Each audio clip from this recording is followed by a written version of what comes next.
Hello and welcome to Faces on the Main Line. My guests today are Dr. Toshkezi. He is a neurosurgeon and he'll tell us all about himself. And my other guest is John Alite, who was a guest on the show before. John and I have known each other for about 6 or 7 years, and he can tell you a little bit about himself. Hello, this is John Ricciutti, and welcome to the show. Doctor, thank you for coming on. Can you tell me a little bit about yourself, Doctor? Thank you for the invite. I'm Dr. Gentian Toshkezi. I'm from Albania. I did my medical school in Albania, graduated with cum laude, and I got a gold medal from the president of Albania in 2000. I did the training in Paris, and then I came to America, to US. In 2005, I did fellowships, and I did my residency in Upstate Medical University in New York. I did fellowship after my residency there. And actually, I'm working at Thomas Jefferson University Hospital as an attending neurosurgeon. So your field of practice is brain surgery? Correct. That must be very difficult. It is difficult, it's beautiful, it's challenging, and it gives you the opportunity to help people and to give the best of myself to help them. Are there continuing advances in brain surgery all the time? Absolutely. Brain surgery, it's a field that has had advances for the past 20 years, has been a big revolution, I would say, in technology and advances that we are doing. It's much better now. The technology is helping us to do interventions with a good quality and good outcomes for our patients. John, we know you and I are friends, so from the past, and you just tell me quickly about yourself. Ex-gangster, ex-mafia. People know I was an enforcer at one time.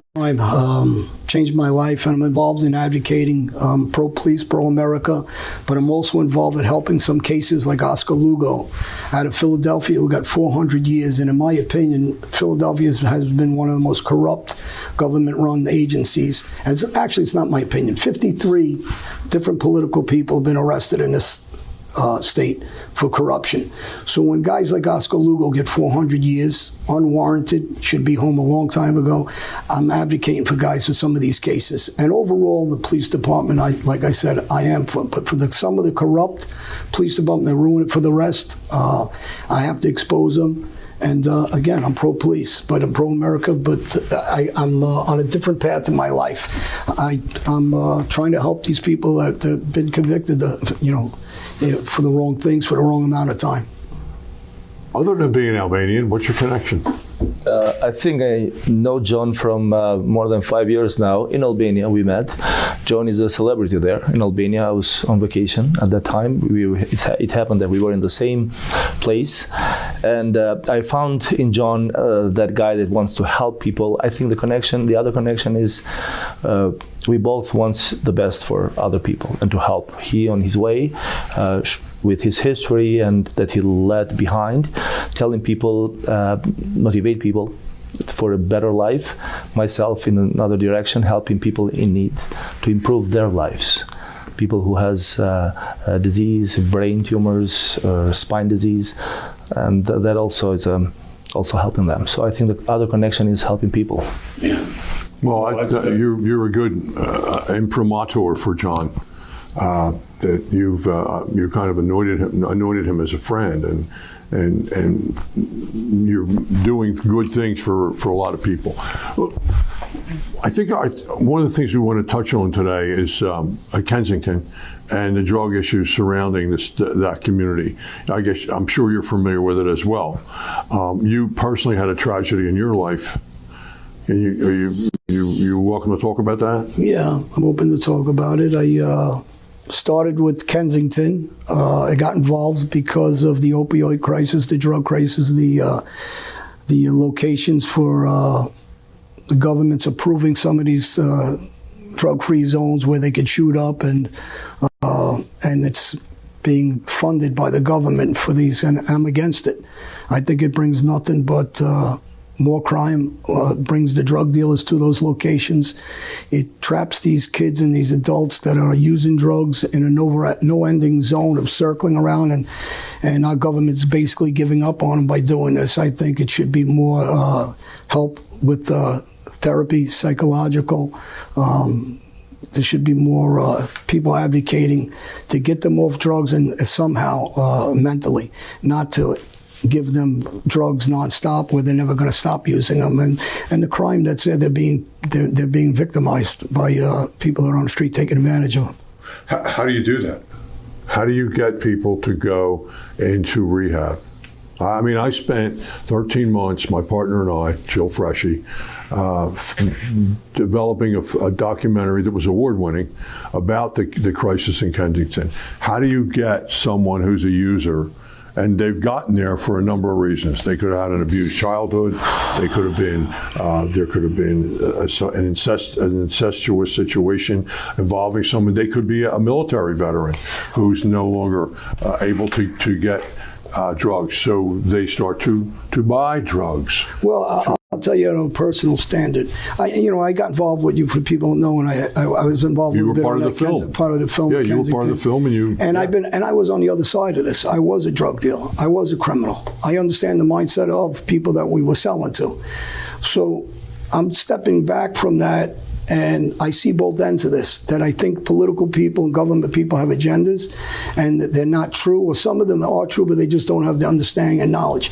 Instead of putting this money or government-funded money into these zones, they should be putting this money into free rehabilitation, because kids can't even afford these rehabilitations if they want to go, or the parents. It's too expensive. It's thousands and thousands of dollars.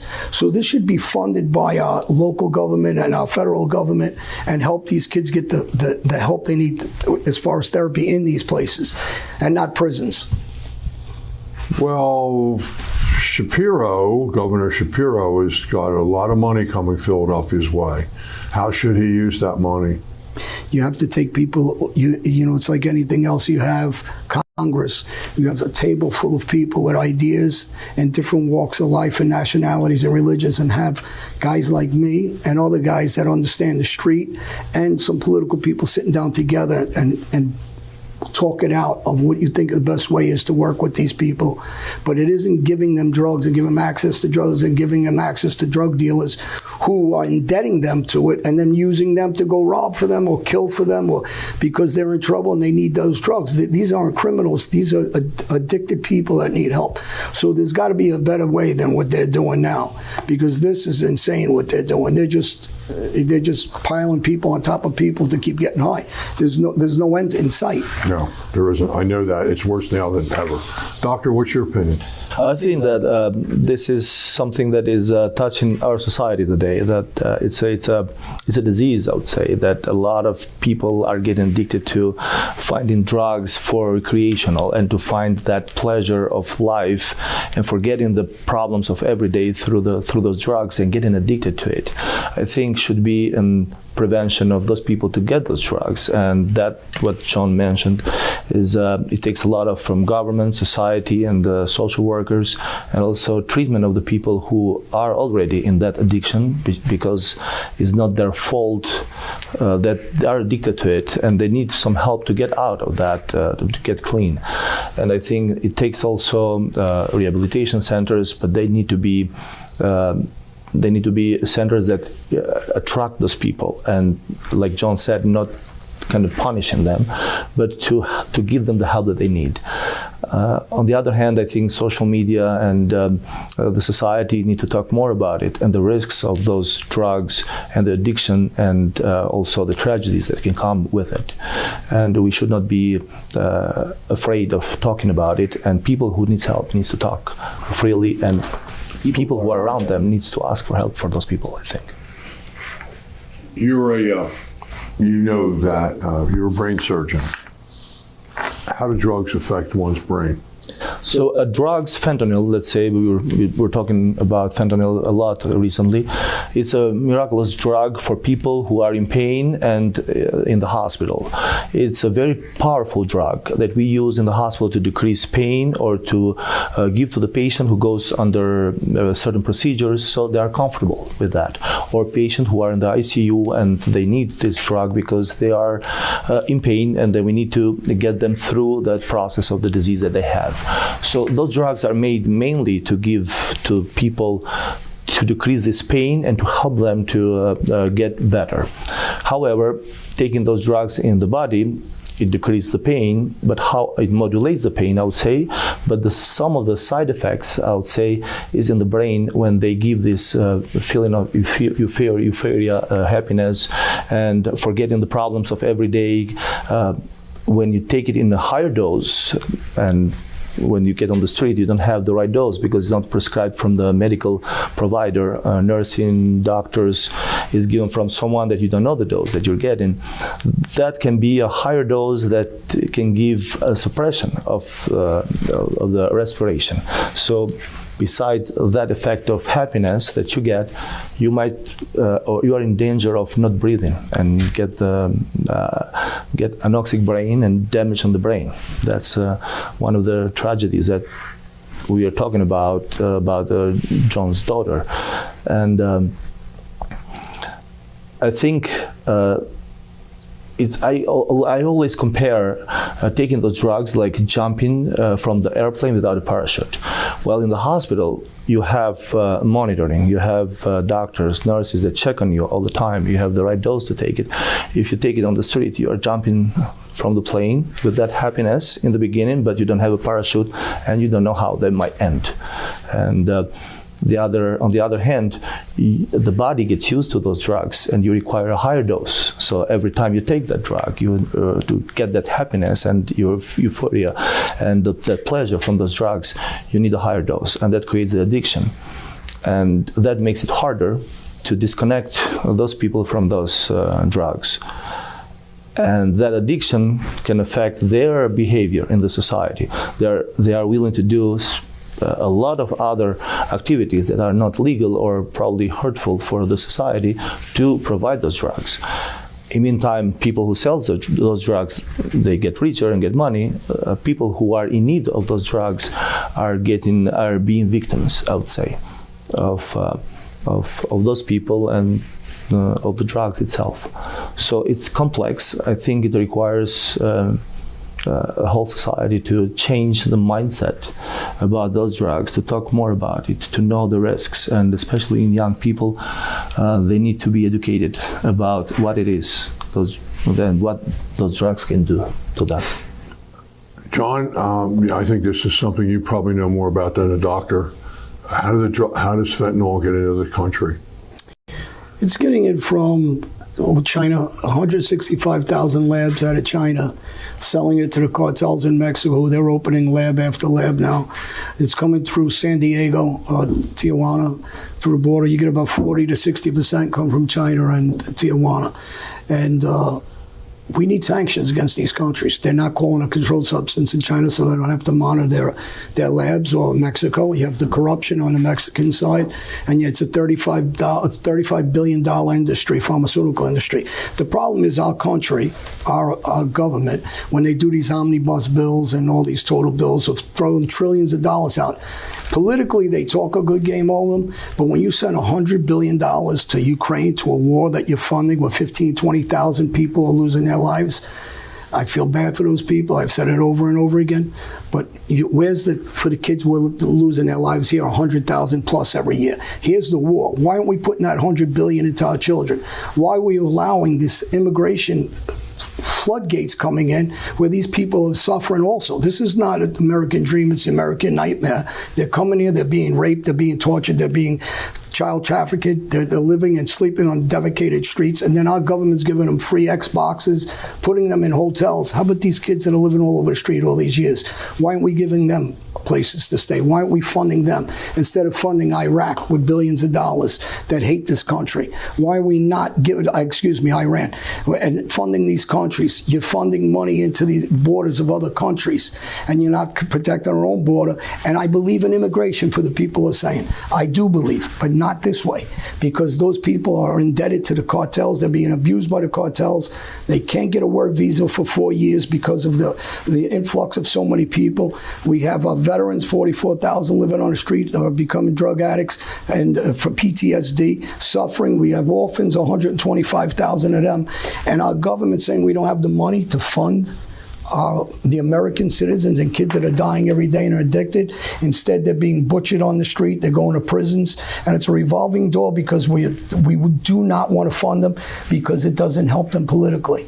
We're funding other countries because of politics, but we're not taking care of our own families and kids here. This is the problem. I'll ask you that. Go ahead. To the question how the drugs come to this country, I think I agree with John. That needs to be a control of those drugs. Actually, in medicine and healthcare, we call them controlled substances. Even for medical providers, there is a check and there is a control, double control that we do when we give to the patients. I think the government and the laws have been very tight this time to not give the possibility to providers to give those medications to the patients in a high amount. And I think it's good, but also it's limiting some of the patients who really needs the pain medication because of those new laws. On the other hand, those laws needs to be tighter and prohibit illegal drugs on the street and to find those drugs easy from the young people or from everybody. I think it should be controlled from medical providers. I said earlier before you came in, Garcia Luna is the head of the FBI in Mexico that is involved on the top levels with our government, who's on trial right now for helping the cartels to kill and to bring drugs into this country. Here's the problem, is because they're corrupt all the way to the top in Mexico. We should have private sector people guarding those borders. They shouldn't have access to our government the way they do at the high levels because they're talking to our government officials actually and working with the cartels.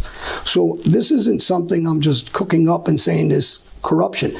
Those borders, there should be sanctioned against the Mexican government, against the Chinese government, and any other government that is complacent or helping these drug dealers bring this stuff in and making billions and trillions of dollars at this point. So how do you stop it? You have to stop it with private sector, and you have to stop it with sanctions, and you have to really limit yourself to guys like Garcia Luna, who's the highest level of FBI in Mexico, in cahoots and giving our information back to the cartels. And he's on trial right now. This is what the drug, but the average kid that's in our neighborhood, black, Spanish, white, they're nothing. They're speck of how this is coming in. They're just on the last line. We're attacking the last line of their army. We got to get to the front lines and attack it where it's coming from.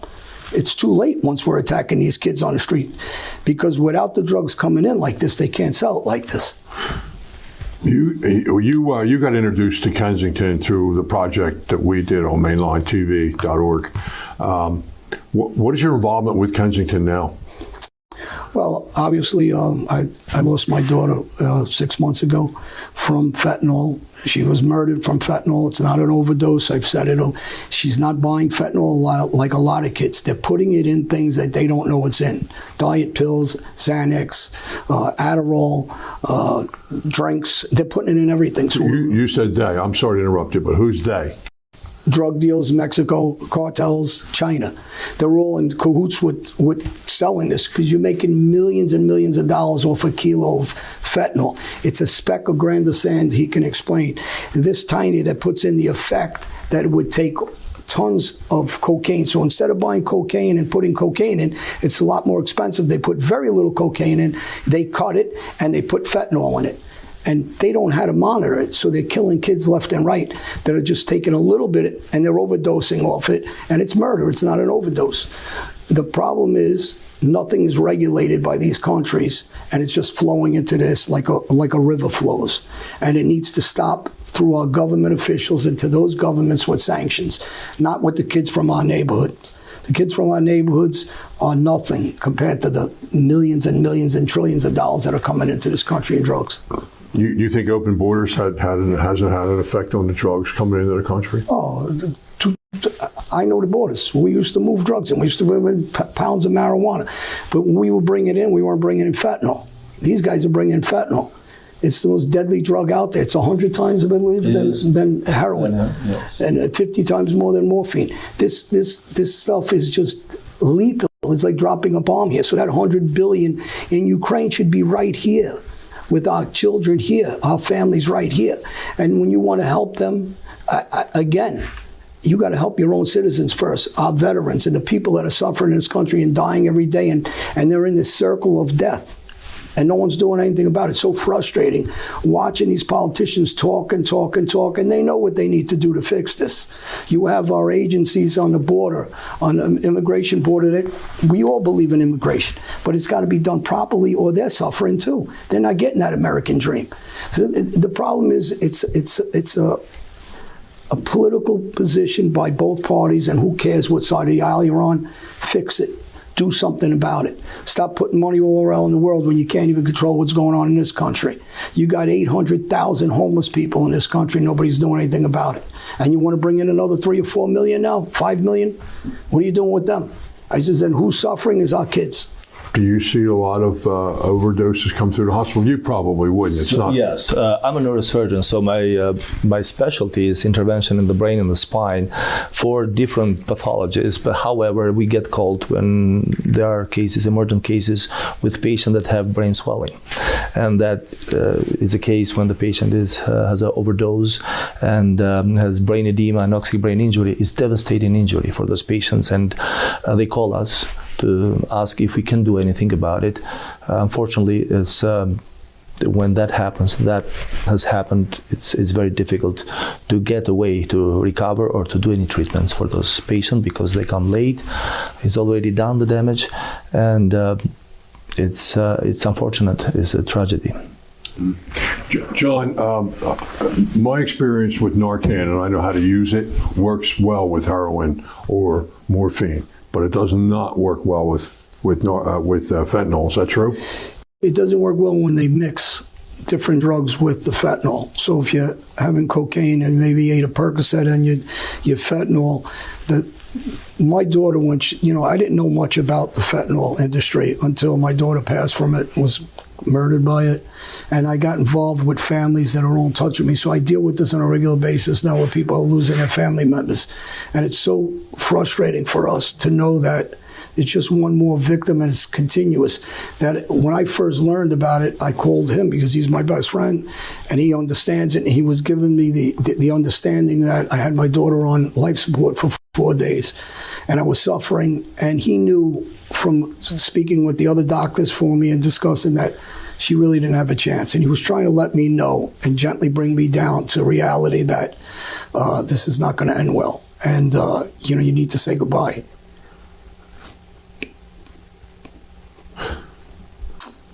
It's not easy to separate a doctor from the friend, and I had to do both at that time to explain the doctor part, but also being a friend and knowing the reality. It was not easy to talk about. I think John is brave and a lot of courage to talk about it, and I think to bring this up and to make people understand that this is a big problem today that society needs to address and to think about it and to talk about it and to find solutions, I think. I got to say one thing, and I don't mean to cut you off. One of the things about my past life is, and you have a lot of people that are going to have their opinions, is I had a bad life. And people might not say, oh, we don't feel bad for them. And I'll say this over on every show. This isn't about feeling bad for me. This is not about feeling bad for anybody that's on the street. But these kids are innocent, like my daughter. They're just regular kids, bothering nobody. My daughter had a child, and she wasn't a gangster. She wasn't a drug dealer. She She was a girl that, like most kids, recreationally using drugs or some of them addicted or whatever, they're being murdered.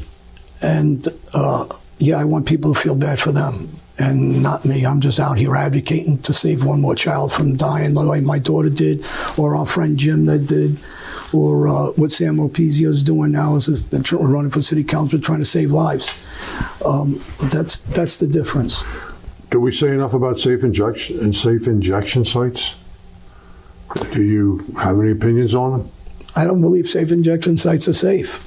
I believe it just brings in more crime, more drug deals, and exploits a situation that's bad.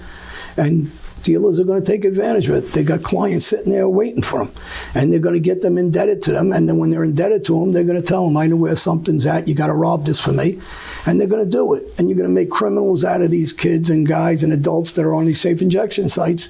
They're just trying to survive another day and get high. They're not criminals, and unfortunately, that leads to robberies, deaths, and murders. And that's what we're perpetuating, a bad situation.